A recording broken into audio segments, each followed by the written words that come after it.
Muy buenas tardes a todos los pastores, misioneras, misioneros, hermanos todos. Una vez más estamos muy contentos de estar en una clase más y poder aprender más de la palabra del Señor. Permítame, por favor, hacer una palabra de oración antes de poder iniciar esta sesión de clase. Señor, te damos gracias por este momento que vamos a tener. Gracias, Señor, por tu gracia, tu misericordia. Gracias porque cada día podemos seguir aprendiendo más y más de tu palabra. Y al conocer tu palabra, poderte conocer más y más a ti. Y al poderte conocer más a ti, poder adorarte, poder alabarte, poder glorificarte y poder tener esa comunión íntima que todos nosotros debemos tener. Pedimos que tu Espíritu Santo nos ayude en todo este tiempo que vamos a tener de compartir y juntos podamos seguir aprendiendo a la luz de tu palabra y con la ayuda de tu Espíritu Santo. Gracias, buen Dios. Encomendamos este tiempo en tus manos. En el nombre de Jesucristo. Amén. Estamos viendo el curso de perspectiva general del Antiguo Testamento. Ya hemos ido mirando panorámicamente todo lo que es el Antiguo Testamento. Lo hemos visto a través de las 7 migraciones principales, a través de los 20 personajes claves del Antiguo Testamento, a través de las 3 divisiones del Antiguo Testamento, tanto de la división judía como a la que ahora nosotros manejamos, y también a través de esos 11 libros que tienen el 95% del contenido del Antiguo Testamento. Seguidamente hemos visto un método fácil para recordar el contenido básico del libro del Antiguo Testamento. Por ejemplo, el libro de Génesis comienza con: en el principio creó Dios los cielos y la tierra, y termina mencionando que en un ataúd es llevado José a ser enterrado. Luego vimos los 7 pactos principales que Dios hizo con el hombre, las 5 épocas principales, los 50 eventos principales del Antiguo Testamento, y estábamos procediendo a estudiar lo que es el Pentateuco, pero hemos hecho un paréntesis para estudiar sobre la fidelidad de la transmisión de la palabra de Dios del Antiguo Testamento. Hemos iniciado el estudio del Pentateuco diciendo que el Pentateuco es el fundamento de toda la revelación bíblica. Así como se construye un edificio, y para que ese edificio sea edificado se necesita una base sólida. Entonces, el Pentateuco viene a ser esa base sólida en cuanto al cristianismo, en cuanto a la doctrina cristiana.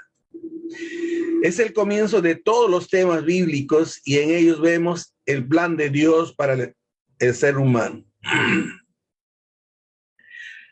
Cuando mirábamos acerca de la importancia del Pentateuco, decíamos justamente que es el registro de los orígenes, es la zapata, es el fundamento de las doctrinas cristianas, es el semillero doctrinal de la Biblia. Y también es importante porque relata el nacimiento de un pueblo para Dios, el pueblo de Israel. Y luego algo que también tenemos que considerar es que dedica mayor tiempo cronológico en la Biblia. El Pentateuco abarca 2600 años. Y si comparamos desde Josué hasta Apocalipsis, solamente hay narrado de 1500 años. Es decir, en el Pentateuco hay 2600 años de historia. Hemos mencionado que el libro de Pentateuco es mencionado por diferentes nombres en el Antiguo Testamento. Se le llama la ley, se le llama el libro de la ley, se le llama el libro de Moisés, se le llama la ley de Jehová, se le llama el libro de la ley de Jehová, el libro de la ley de Jehová su Dios, la ley de Moisés, siervo de Dios. También en el Nuevo Testamento se le da el nombre de el libro de la ley, el libro de Moisés, la ley de Moisés y la ley de Jehová. Ahora vamos a proceder a retomar la clase de Génesis. Génesis, los orígenes. Y si quisiéramos resumir el contenido del libro de Génesis, lo podríamos hacer de dos maneras.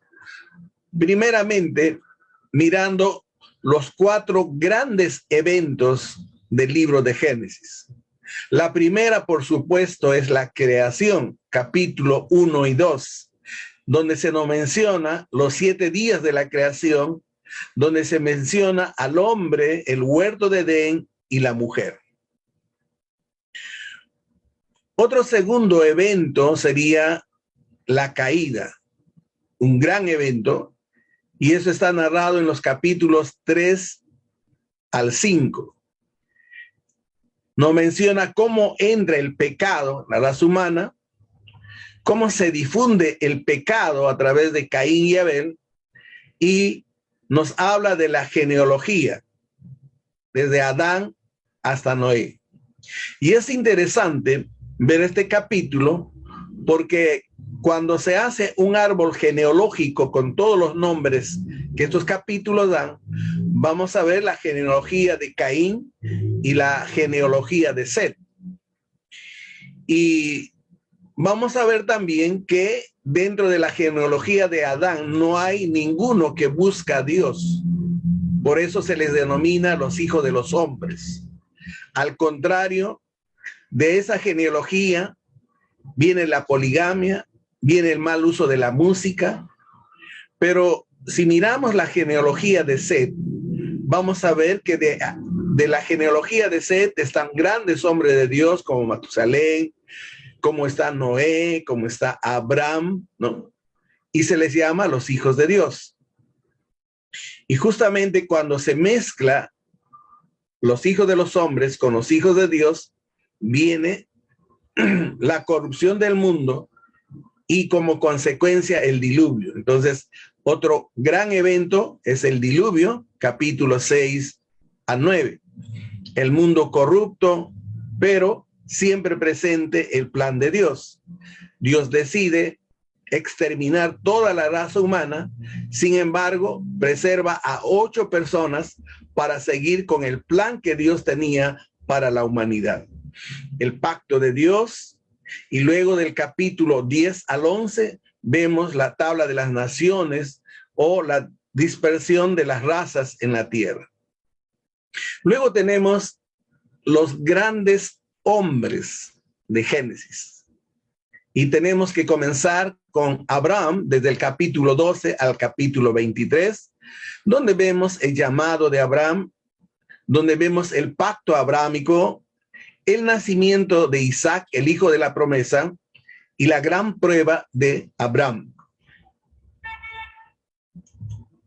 Otro personaje es Isaac, del 24 al 26, donde se menciona el nacimiento de Jacob y Esaú, el robo de los derechos del primogénito y el recibimiento de la promesa.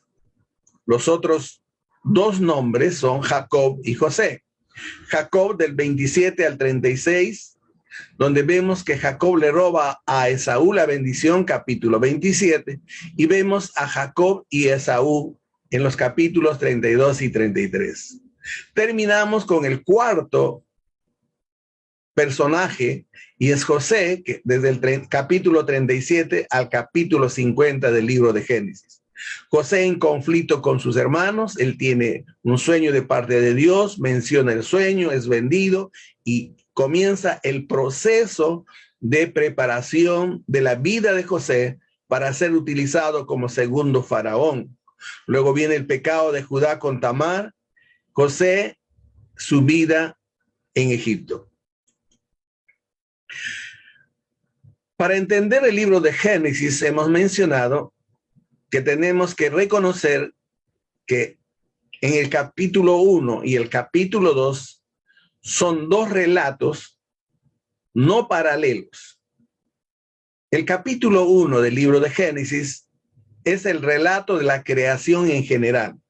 En el principio creó Dios los cielos y la tierra y comienza a narrar sobre la creación de esta tierra, de este cielo, de este mundo material. Pero en el capítulo 2, Moisés va a extenderse o va a explicar sobre la creación del hombre. En algún momento hemos mencionado que la forma de transmisión del pueblo hebreo era la transmisión oral. Y como la transmisión era oral, se solía repetir 1, 2, 3, 4 veces, y de ahí sale la figura del paralelismo que vamos a ver en todo el Antiguo Testamento. Y se repetía ¿para qué? Para tener mejor entendimiento de lo que se quiere decir. De esa misma figura podríamos ver en el capítulo 1, está el relato de la creación, donde también se menciona la creación del hombre, pero en el capítulo 2 se va a explayar, se va a especificar sobre la creación del hombre. La Biblia comienza con una clara afirmación. Génesis 1:1 dice: en el principio creó Dios los cielos y la tierra. Por muchos siglos los hombres aceptaron esto, pero lamentablemente a partir del siglo XIX, la teoría de la evolución llevó a muchos a negar la doctrina de la creación.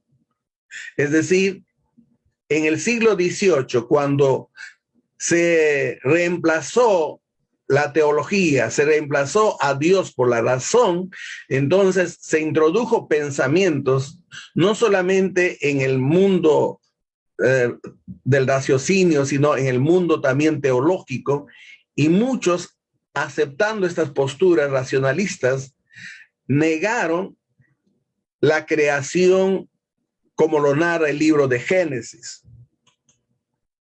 Aún más lamentablemente es el hecho de que la iglesia fue afectada, pues muchos que dicen creer en la Biblia aceptan la teoría de la evolución.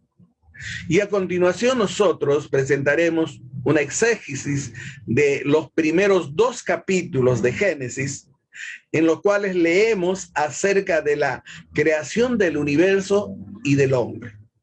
De esa manera trataremos de entender claramente sobre la creación de Dios en este libro de Génesis.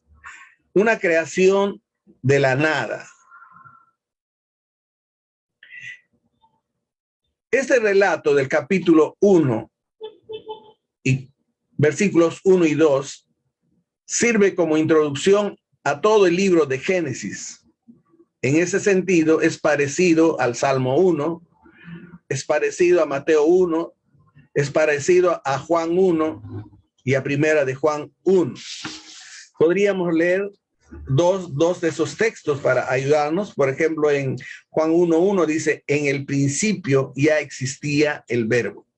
En el principio ya existía el verbo. Está haciendo una introducción sobre el personaje del verbo, de quien va a hablar en todos los capítulos siguientes. De igual manera, en Primera de Juan 1:1 dice: lo que ha sido desde el principio, lo que hemos visto con nuestros propios ojos, lo que hemos contemplado, lo que hemos tocado con las manos, esto les anunciamos respecto al verbo que es vida, lo que ha sido desde el principio. El relato tiene la estructura de un poema conformado por 6 estrofas, con una introducción y una conclusión. La frase: estos son los orígenes de los cielos y la tierra, Génesis 2:4, marca el inicio de la primera sección del libro de Génesis.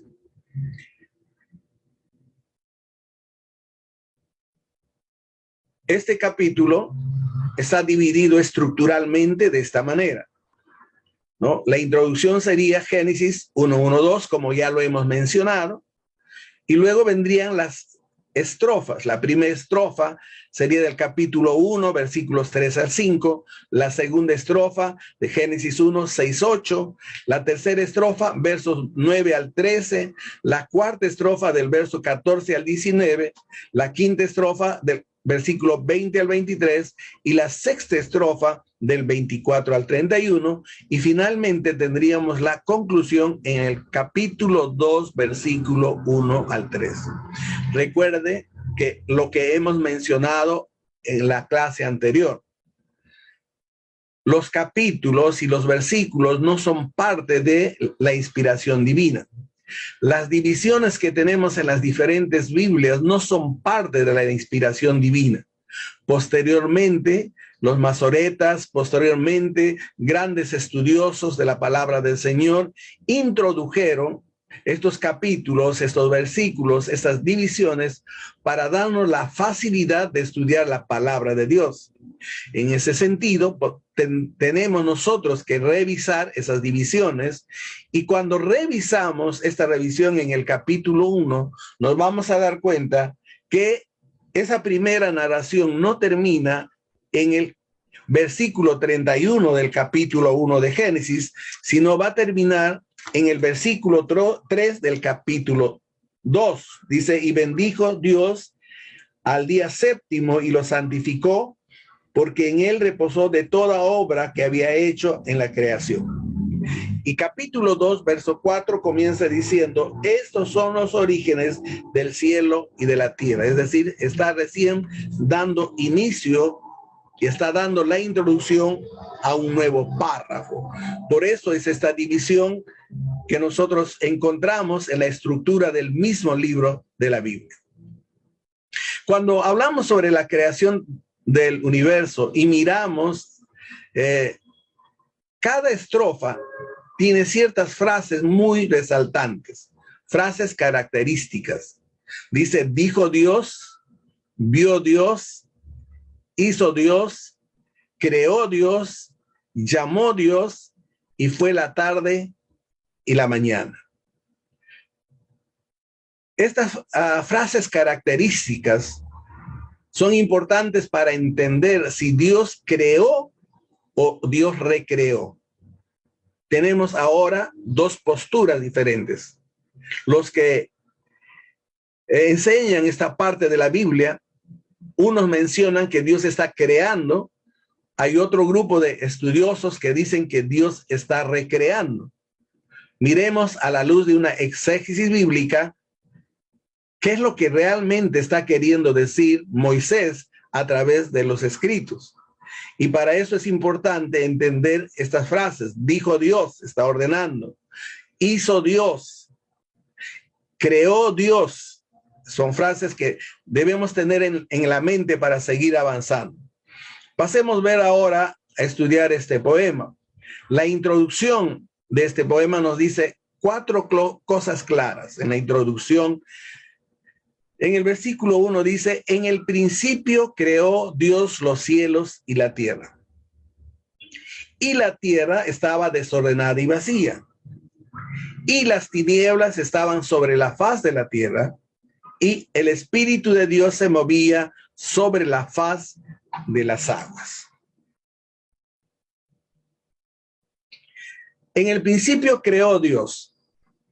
La Biblia no afirma cuándo Dios creó todas las cosas. Solo describe el momento en lo que hizo, en el principio. Una vez más, si comparamos con Juan 1:1, que dice, en el principio ya existía el verbo, algún principio, y en primera de Juan 1:1 también, ya hemos leído, dice lo que ha sido desde el principio. Pero cuando nosotros leemos Job 38, 4, 7, si abren su Biblia en Job 38, 4, 7, dice, ¿dónde estabas cuando puse las bases de la tierra? Dímelo, si de veras sabes tanto. Seguramente sabes quién estableció sus dimensiones y quién tendió sobre ella la cinta de medir.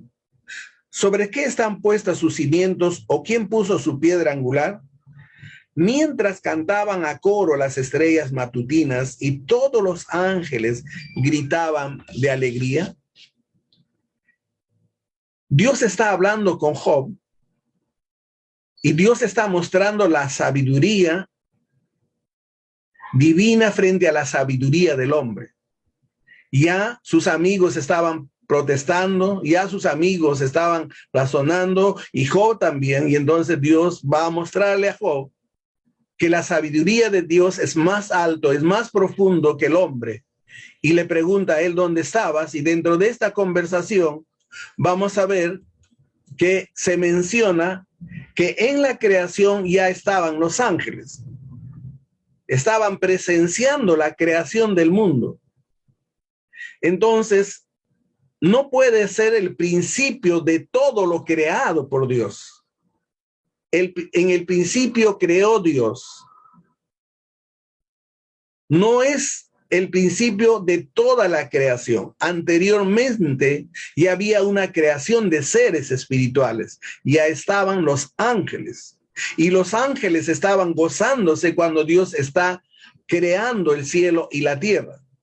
Por eso estamos afirmando que este principio no puede ser el principio de todo lo creado por Dios, sino este principio solo sería el principio de la creación del cielo y la tierra. En el principio creó Dios, antes de crear el mundo material, Dios había creado un mundo espiritual. Por ende, la palabra principio, la palabra Bereshit, debe ser entendido solo marcando el comienzo de un mundo material. En el principio de este mundo material, en el principio de la creación de este cielo y de esta tierra. El verbo creó en el hebreo es bara. Es un verbo que se usa exclusivamente para describir las acciones de Dios.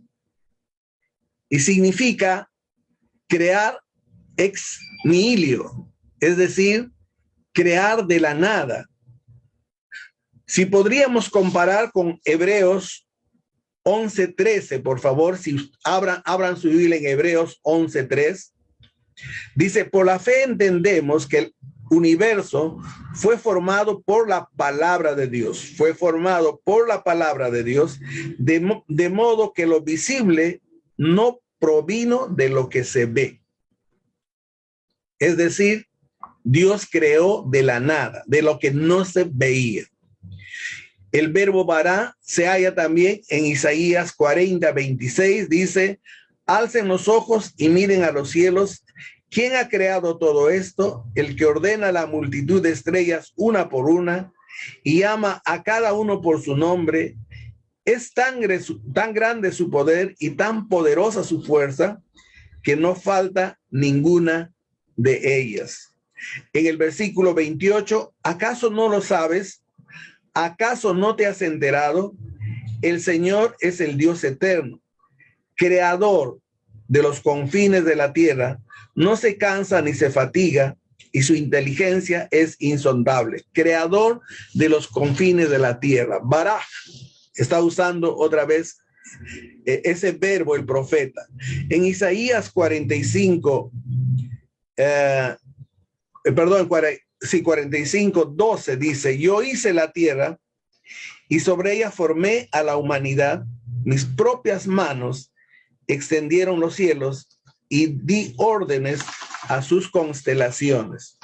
El verso 18, porque así dice el Señor, el que creó, Baraj, el que creó los cielos, el Dios que formó la tierra, que lo hizo y la estableció, que no la creó para dejarla vacía, sino que la formó para ser habitada. Yo, el Señor, no hay ninguno otro. Estas palabras han provocado una gran polémica entre los comentaristas y los teólogos. Algunos argumentan que refieren a los escombros de una primera creación, la tierra estaba desolada y vacía. Una afirmación es que Dios creó perfectamente este mundo material y luego, producto de una maldición donde se le arrojó a Satanás, fue desordenado, y lo que Dios está haciendo aquí está recreando. Y ese pensamiento se toma cuando se lee esta frase: la tierra estaba desordenada y vacía. Por eso argumentan que se refiere a los escombros de una primera creación, una que cayó en pecado y fue juzgado por Dios, y sobre esta base afirman un gran intervalo de tiempo entre el versículo 1 y 2. Esto les permite explicar los millones de años de antigüedad de la tierra propuestos por los geólogos. Sin embargo, nosotros tendemos que afirmar que la ciencia ahora no puede sostener esta afirmación. La tierra no tiene millones de años, como se dice, porque cuando se calcula el desgaste del sol, en millones de años el sol ya no existiría. Y nosotros tenemos que entender que la tierra tiene miles de años y no millones de años. Vos, un gran teólogo del Antiguo Testamento, dice: en el pasado muchos han conjeturado que tuvo lugar una gran catástrofe entre el Génesis 1:1 y el Génesis 1:2. No podían concebir que Dios creara un caos, y por ello supusieron que algo había sucedido para arruinar la creación original, una creación hermosa y perfecta, y que precisara lo que Dios la recreara en 6 días creativos. Aunque varios líderes cristianos han aceptado esta idea, hay que señalar 3 grandes dificultades con esta teoría. La primera es que la Biblia indica que Satanás es un ser espiritual y que su habitación original fue en el cielo. Sería ilógico que Dios creara un mundo material para seres netamente espirituales. Una vez más, sería ilógico que Dios creara un mundo material para seres netamente espirituales. Una segunda razón es que si el verso 2 indica las condiciones resultantes del juicio de Dios sobre un pecado anterior, entonces eso implicaría que el mundo ya estaba bajo la maldición de Dios. Como consecuencia, sería difícil entender que Dios pudo crear un mundo perfecto usando materiales imperfectos, usando materiales de un mundo bajo el juicio de Dios, un mundo imperfecto.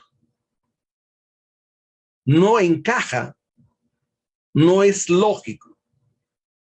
Y una tercera cosa es que en el resto de la Biblia no hallamos ninguna indicación acerca de estos supuestos eventos que diga que Dios creó perfectamente la tierra y luego llegó a estar en un estado caótico. A la luz de estas dificultades, queda descartada la idea de un mundo antiguo que cayó y fue juzgado por Dios. Más bien, las palabras desordenada y vacía describen la condición inicial de la tierra. La segunda palabra es desordenada. La palabra en hebreo es tohu, que tiene el sentido de algo que no tiene sustancia. Esta palabra se usa para describir el vacío del espacio. En el libro de Job, capítulo 26, verso 7, dice: Dios extiende el cielo sobre el vacío, sobre la nada tiene suspendida la tierra. Y en el libro de Isaías 41:29 también nos habla lo vano de los ídolos. Dice, todos ellos son falsos, sus obras no son nada, sus ídolos no son más que viento y confusión. El libro de Deuteronomio capítulo 32:10 también nos hace ver esa connotación de vacío. Lo halló en una tierra desolada, vacía, en la rugiente soledad del yermo, lo protegió y lo cuidó. El término en hebreo bohu, que sí significa vacío, esta palabra se usa en el Antiguo Testamento 3 veces y siempre aparece con el paralelo con tohu. Tenemos un ejemplo en Jeremías 4:23, dice, mira a la tierra y era un caos total, miré a los cielos y todo era tiniebla, desordenada y vacía. Esteban Bott resume el significado de esta frase en las siguientes palabras. Dice, un análisis de tohu indica que la palabra contiene la idea de desierto, desolación, sin forma. Junto con bohu, expresa el concepto de total desolación, de una condición totalmente inhóspita.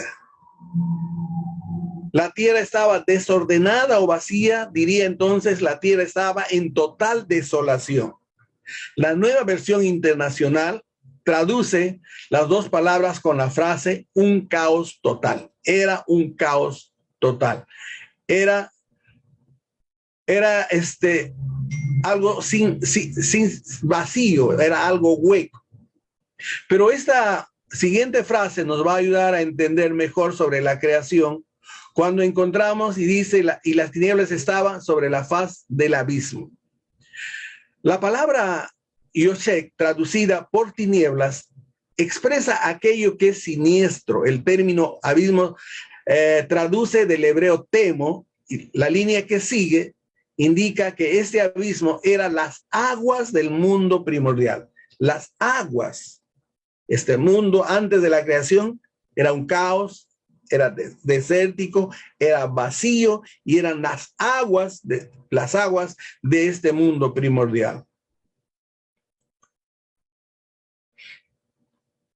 Esta frase, y el Espíritu de Dios se movía sobre la faz de las aguas, nos va a hacer llegar y va a darle un mejor sentido a lo que estamos diciendo. Dado que la palabra hebrea ruach puede significar espíritu o viento, hay dos posibilidades de traducciones del texto en hebreo: el Espíritu de Dios o el viento de Dios.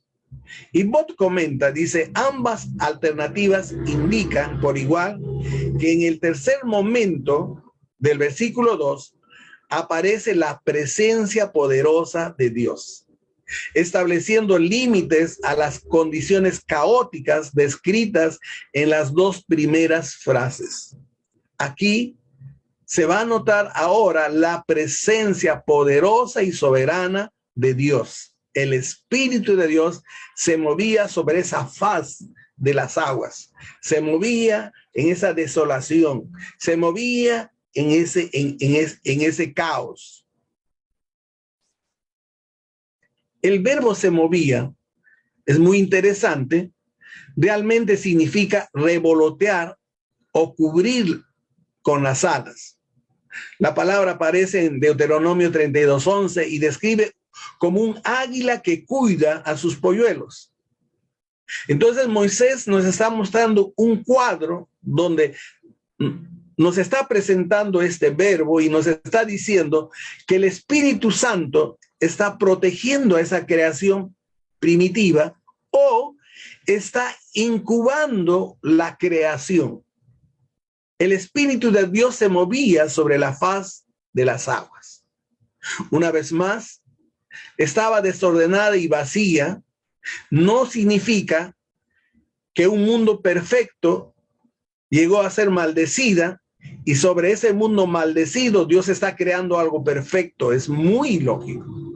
Pero cuando hacemos análisis de estas frases, entendemos entonces que en ese momento la tierra estaba desordenada y vacía, estaba en un caos, estaba en un vacío, y el Espíritu de Dios guardaba, el Espíritu de Dios como un ave estaba incubando para una próxima creación. La Biblia claramente nos dice que la existencia del hombre y todo lo que hay en la tierra y en el universo no es producto de un accidente, ni es casualidad. Fuimos creados por Dios y fuimos hechos con un propósito. El primer capítulo de Génesis describe cuál fue el proceso de esa creación. Ya mencionamos que el capítulo 1 nos habla de la creación en general. El capítulo 2 nos habla y nos explica sobre la creación del hombre. Y en este capítulo 1 nos habla del proceso de la creación y nos habla que el primer día creó la luz, el segundo día separó las aguas de las aguas, el tercer día creó la tierra seca y la vegetación, el cuarto día las lumbreras, el quinto día los animales, peces y aves, y el sexto día al ser humano. El séptimo día descansó, dice la palabra del Señor. Ahora miremos el capítulo 2 o miremos la creación del hombre desde el capítulo 2, verso 4 hasta el versículo 25. Este segundo relato comienza con esa frase: estos son los orígenes de Toledot, aunque continúa y dice de los cielos y la tierra. En realidad, el segundo relato de la creación se enfoca en la creación del hombre, se enfoca en la creación de Adán y Eva. La palabra Toledot puede significar orígenes de o descendientes de, dependiendo del contexto en el cual se halla, nos dice Calvino. La formación del hombre. La creación del hombre se produjo en dos partes. Primeramente, formó al hombre del polvo de la tierra. En esta primera etapa, Dios simplemente formó la estructura básica del hombre, usando como materia prima el polvo de la tierra. El verbo usado aquí se emplea para el uso de un alfarero, quien moldea el barro para producir una vasija. Es decir, aquí Dios está formando como un alfarero al hombre, está formando a Adán. La otra fase es que sopló en su nariz un aliento de vida. En esta segunda etapa, Dios sopla en el hombre el hálito de vida. Y la Biblia dice que fue igual con los animales, así que lo que distingue entre los animales y el ser humano es la imagen de Dios en el hombre. La imagen de Dios en el hombre es lo que distingue en la creación de los animales y del hombre. Luego nos habla que hay un huerto, el Edén, versículos 8 al 15, y nos menciona 4 ríos. Pisón, este río no ha sido identificado, posiblemente estaba en la región de Ávila. Gijón, este río tampoco ha sido identificado. La tierra de Cus generalmente se identifica con Etiopía. Hiddekel, algunos comentaristas afirman que este es el río Tigris, que sí existe, y luego el río Éufrates, que es muy conocido en el día de hoy. Entonces podríamos nosotros reconocer a estos 2 ríos. Los otros 2 ríos no se reconocen, no se entiende, pero quizá Edén era una zona, dicen, de Armenia, donde nacen el río Tigris y Éufrates, aunque otros opinan que era un lugar en el sur de Mesopotamia, pero es más probable que el diluvio haya cambiado radicalmente la configuración de la tierra y Por eso es que nosotros no podemos precisar, mas sin embargo, tenemos al río Tigris y al río Éufrates y podemos más o menos calcular por dónde estaba el huerto de Edén. También miramos en este relato un mandato, capítulos 16, versículos, 16 y 17. El mandato de Dios fue fácil de entender y debió ser fácil de obedecer también. En la Biblia leemos este mandato, dice, y mandó Jehová Dios al hombre diciendo, de todo árbol del huerto podrás comer, mas del árbol de la ciencia del bien y del mal no comerás, porque el día que de él comieras, ciertamente morirás. Una vez más, ahí está el mandato, una advertencia clara, una advertencia seria. Lo que no está claro en el significado es el bien y del mal. Sin embargo, esto en realidad no es importante. Lo importante es entender que Dios le prohibió a Adán comer de ese árbol. Hay un mandato serio, hay un mandato de parte de Dios que tenía que ser obedecida. En los siguientes versículos, ahora vamos a ver que hay una necesidad en el hombre. Aunque en la primera narración, en el capítulo 1, termina afirmando que todo lo que Dios había hecho era bueno en gran manera. En el segundo relato, Dios se percató de algo que no era bueno. No era bueno que el hombre esté solo, versículo 18. Por ende, Dios se propuso dar al hombre una ayuda idónea. Fue en este contexto y con este fin que Dios creó a los animales, según el segundo relato de la creación en el versículo 19. De este modo vemos cómo la creación del hombre forma el centro de la actividad creativa de Dios. La creación de Adán y Eva son el centro de la creación de Dios. O nosotros tendríamos que decir que la creación de Adán y Eva era la creación especial y alrededor de Adán y Eva tenía que moverse todo el resto de la creación. En Génesis 1:24, Dios ordenó que la tierra produzca animales. El segundo relato es Dios mismo quien da forma a los animales, usando en el versículo 19, 2:19, nos dice de esta manera, Jehová Dios formó pues de la tierra toda bestia del campo y toda ave del cielo, y las trajo a Adán para que viese cómo las había de llamar, y todo lo que Adán llamó a los animales vivientes, ese es su nombre. Dios trajo estos animales a Adán para que él les pusiera nombres. De hecho, pareciera ser sinónimo del dominio y autoridad que Dios dio al hombre sobre la creación. Pero nosotros entendemos que esta es una autoridad delegada.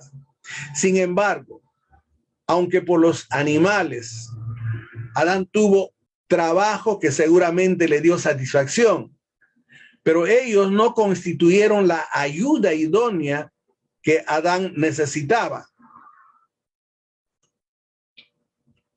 Por eso, los versículos 21 al 25, la culminación de la obra creativa de Dios fue la formación de la mujer como complemento del hombre. La frase ayuda idónea ha sido muy mal entendida. Bott dice, la expresión no contiene la idea de ayuda servil, ni tampoco implica la reducción de la ayuda al ámbito doméstico. Más bien, el adjetivo kenegdo significa opuesto a o frente a él. Es decir, lo que nosotros vemos aquí en este primer libro, semillero de las doctrinas cristianas, que la necesidad de Adán no era el sexo, como ahora se ha distorsionado. ¿Por qué estoy diciendo esto? Porque generalmente cuando uno busca una pareja, lo busca en razón del sexo. No, la necesidad de Adán no era primariamente esto. La necesidad de Adán era una compañera idónea con quien comunicarse. Por eso es que nosotros tenemos muy en claro las enseñanzas múltiples acerca del matrimonio y decir que la base del matrimonio es la comunicación. Pero también tenemos que entender que el hombre y la mujer somos diferentes psicológicamente. En dignidad somos iguales delante de Dios. Pero somos diferentes. El hombre es diferente, la mujer es diferente. Por ejemplo, el hombre usa solamente una parte de la corteza del cerebro, la mujer las dos.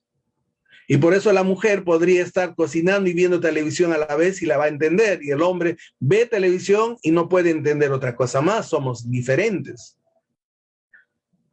En cuanto, por ejemplo, a la comunicación, tanto la mujer y el hombre es diferente. La mujer es más detallista. A la mujer, si se le pregunta algo, te da todos los detalles. El hombre no. El hombre en una sola palabra describe. Y esa es la diferencia. Por eso todos tenemos que entender que ayuda idónea no tiene que ser igual, otro igual. Opuesto a o frente a él. Somos sexos complementarios, no somos sexos opuestos, como el tabú lo dice, sexo opuesto. No hay sexo opuesto. Somos sexos complementarios, como la palabra de Dios mismo lo está diciendo. La creación de la ayuda idónea.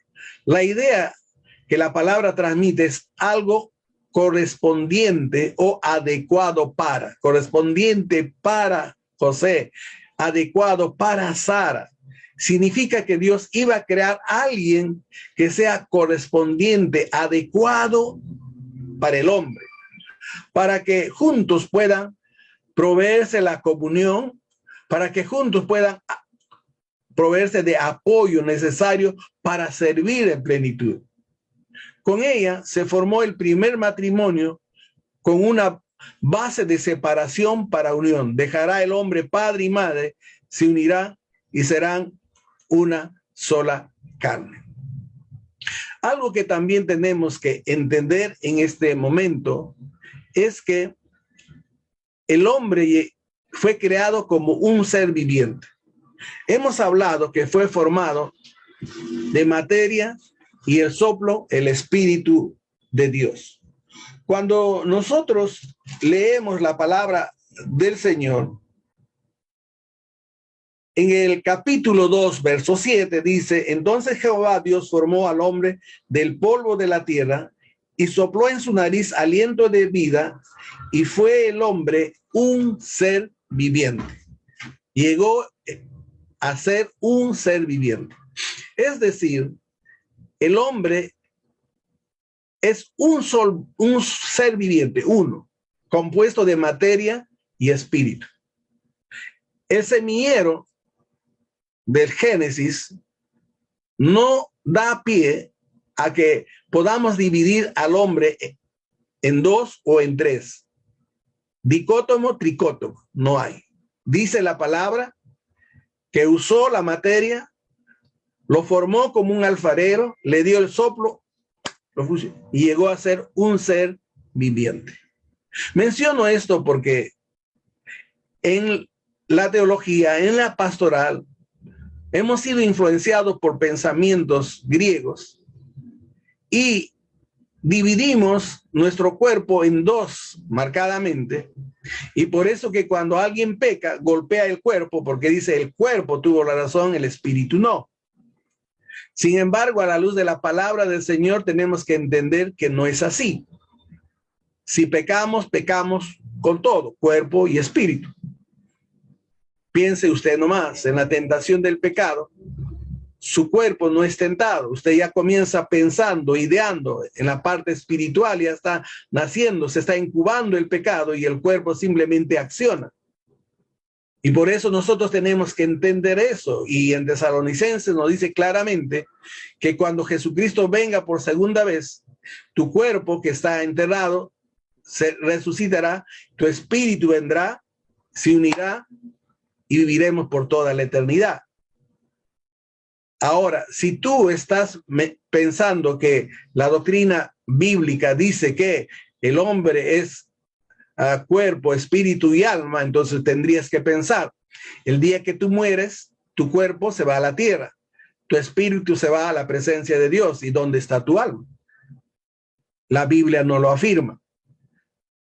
Ahora, para que ustedes entiendan mejor, tendrían que buscar en el diccionario bíblico la palabra espíritu y alma, y se van a dar cuenta que muchas veces son sinónimos. Por ejemplo, dice, el alma que pecare, esa vivirá.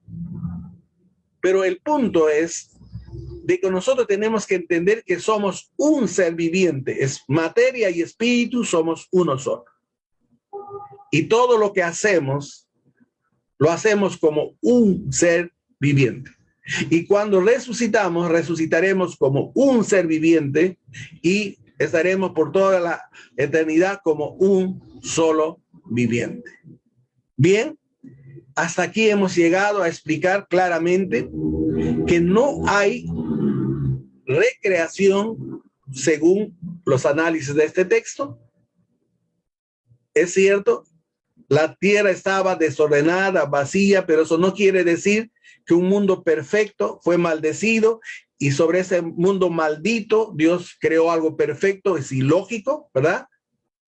Hemos entendido que esa tierra estaba caótica, caos, sin vida, pero el Espíritu de Dios vino y estaba incubando para una creación. Y hemos entendido por las palabras o las frases del capítulo 1 donde dice, dijo Dios, creó Dios. Baraj, que es un término principal, es crear de la nada. Es decir, Dios creó de la nada. No ha recreado, ha creado de la nada. ¿Qué ha creado? Ha creado este mundo material. Porque ya en la creación del mundo material, los ángeles se estaban gozando. ¿Eso qué quiere decir? Que Dios ya había creado un mundo espiritual. Ahora está creando un mundo material. En 6 días creó Dios este mundo y hemos afirmado también que capítulo 1 es la descripción de una narración general y el capítulo 2 es una explicación de la creación del hombre. No son 2 relatos de la creación, sino Moisés toma una parte del relato general y amplía en el capítulo 2. Y hemos visto también que en ese capítulo 2 Dios dice que algo no estaba bueno, que el hombre esté solo. Y finalmente Dios termina esta creación con la creación de la idónea, de una ayuda idónea de Eva. Como conclusión, entonces, tenemos que recordar otra vez más que los 5 libros de la ley, el Pentateuco, el Torah, viene a ser la base, viene a ser la zapata, viene a ser el semillero de todas las doctrinas bíblicas, de todas las enseñanzas bíblicas. Por eso es muy importante para nosotros, para nuestra teología, conocer bien estos 5 primeros libros. Sobre esa base están edificadas ya los libros históricos, los libros poéticos, ¿no? Y todos los libros restantes que nosotros tenemos en la Biblia. Conclusión, el Antiguo Testamento fue la Biblia que tuvo Jesús y con frecuencia hizo referencia de este relato. Observe algunas afirmaciones de parte de Jesús mencionando al Antiguo Testamento. Mateo 19:4 dice, ¿no han leído? Replicó Jesús, que en el principio el Creador los hizo hombre y mujer. Y dijo, por eso dejará el hombre a su padre y a su madre y se unirá a su esposa y los 2 llegarán a ser un solo cuerpo. Jesús está confirmando el relato de la creación de Adán y Eva. En Mateo 23:35 dice, así recaerá sobre ustedes la culpa de toda la sangre justa que ha sido derramada sobre esta tierra, desde la sangre del justo Abel hasta Zacarías. Una vez más, Jesús mismo está reconociendo a Caín y a Abel. Y en Lucas 17:27 comían, bebían y se casaban y daban en casamiento hasta el día en que Noé entró en el arca. Está reconociendo el diluvio que destruyó el mundo en los días de Noé. Y así podríamos nosotros seguir leyendo algunos versículos más donde está confirmando el relato del Pentateuco. Por ejemplo, habla de Lot, de Sodoma, habla de Moisés en la zarza, habla del que Dios dio a los israelitas el pan, el maná y los milagros de Elías, habla de Jonás, y así Jesús mismo va mencionando este relato. Con eso queremos terminar esta clase y decir que Dios creó de la nada y Dios creó al hombre de la materia y del espíritu, y que Dios culminó su creación con Eva, y que este relato es corroborado por nuestro Señor Jesucristo mismo cuando estuvo aquí en su ministerio terrenal. Quiera Dios que siga iluminando nuestra mente y nuestro corazón. Si usted no ha entendido bien todo esto, le invito a seguir estudiando la Biblia. Pero la Biblia, no vaya primero a los comentarios, vaya a la Biblia, haga una exégesis de la Biblia, haga un análisis de la Biblia. Luego puede usted ir a los comentarios y de esa manera ampliar su conocimiento acerca de la palabra de Dios. Pero no se olvide que el semillero de todas las doctrinas, la zapata, el fundamento de todas las doctrinas cristianas están en el Pentateuco. Hoy hemos visto solamente el relato de Génesis y hemos reafirmado que Dios creó de la nada. Padre, te damos gracias por todo este tiempo que hemos tenido y te pido, Señor, que nos sigas ayudando clase tras clase. Y Dios mío, sea tu Espíritu Santo ayudándonos a cada uno de nosotros. Bendice, Señor, a cada pastor, bendice a cada misionero, bendice a cada hermano, a cada líder que está aquí en esta noche. Y gracias, Señor, porque cada día seguimos encontrando más tesoro, más riqueza, y tu palabra es como la miel a nuestro paladar cada día. Gracias, Señor, y que nos sigas guardando y ayudando en todos nuestros quehaceres. En el nombre de Jesús oramos. Amén.